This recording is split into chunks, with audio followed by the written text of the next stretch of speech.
आवाहनाला मुख्यमंत्री देवेंद्र फडणवीस यांनी प्रतिसाद दिलेला आहे आणि आपण बघतोय की या ठिकाणी देवेंद्र फडणवीस हे स्वतः वंदे भारतनं या ठिकाणी प्रवास करणार आहेत। शिर्डीला आज महत्त्वाच्या कार्यक्रमाच्या उद्घाटनासाठी मुख्यमंत्री पोहोचणार आहेत। दरम्यान केंद्रीय मंत्री राजनाथ सिंह हे देखील या ठिकाणी शिर्डीमध्ये असणार आहेत। मात्र पंतप्रधान नरेंद्र मोदी यांनी या पद्धतीनं आवाहन केलेलं आहे।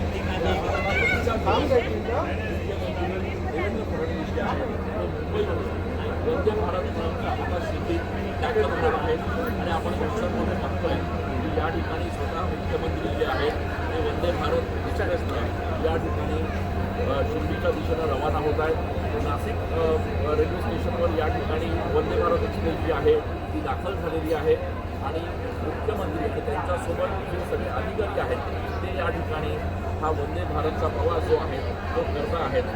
2 दिवसांपूर्वी शिवसेनेचे नेते श्रीकांत शिंदे यांनी देखील अशाच पद्धतीनं पंतप्रधानांच्या एकूणच आवाहनाला प्रतिसाद देत वंदे भारत या ठिकाणी प्रवास केला होता आणि आज आपण बघतोय की स्वतः मुख्यमंत्रीसुद्धा वंदे भारत एक्सप्रेसनं या ठिकाणी शिर्डीला रवाना होत आहेत।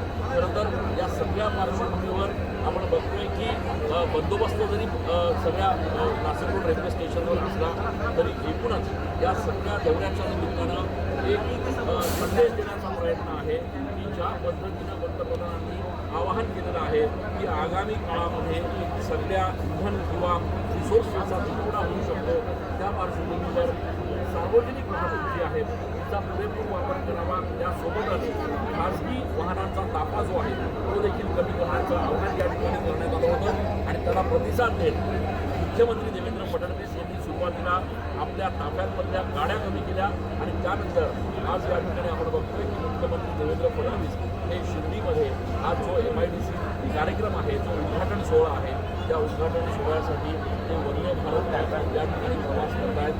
एक निरोप देण्याचा, एक मेसेज देण्याचा हा प्रयत्न आहे की ज्या पद्धतीनं हा आवाहन पंतप्रधानांच्या वतीनं करण्यात येत आहे त्या आव्हानाला प्रतिसाद देत असल्याचं आपल्याला बघायला मिळत आहे।